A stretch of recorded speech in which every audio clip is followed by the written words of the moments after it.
സ്വന്തം പെണ്ണിനൊരിക്കലും വേറൊരാളോട് താരതമ്യം ചെയ്യരുത്. അതെന്തിലായാലും, ഭക്ഷണമാണെങ്കിൽ പോലും. നബീലിന്റെ പൊരേ പോയപ്പോൾ എൻ്റെ ഓളുണ്ടാക്കിയ ഒരു കൂട്ടാനുണ്ട്, എന്നാ പിന്നെ അടുത്ത പണക്കിന് ഓൾ നിങ്ങളോട് അറിയാം, എന്നാ പിന്നെ നബീലിന്റെ പേർക്ക് പോയി കൂടായിനോ. അതുകൊണ്ട് ആ ഒരു പെണ്ണിനെ താരതമ്യം ചെയ്യരുത്. നമ്മൾ ഓക്ക് പടച്ചോൻ കൊടുത്തൊരു കൈപുണ്യവും ഭക്ഷണവും ഉണ്ട്, അതിനെ കുറ്റം പറയരുത്.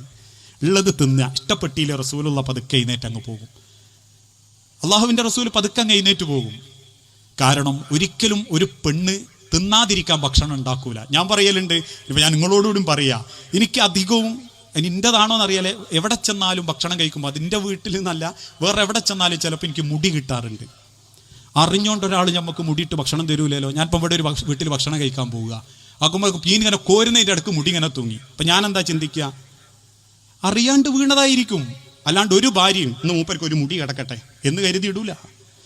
മൊയ്ലിയാരിന്ന് വരുന്നാലേ മൂപ്പർ അധികം തിന്നരുത്, ഒരു മുടി കിടക്കട്ടെ വെക്കൂല. ആ തിരിച്ചറിവാണ് കുടുംബം.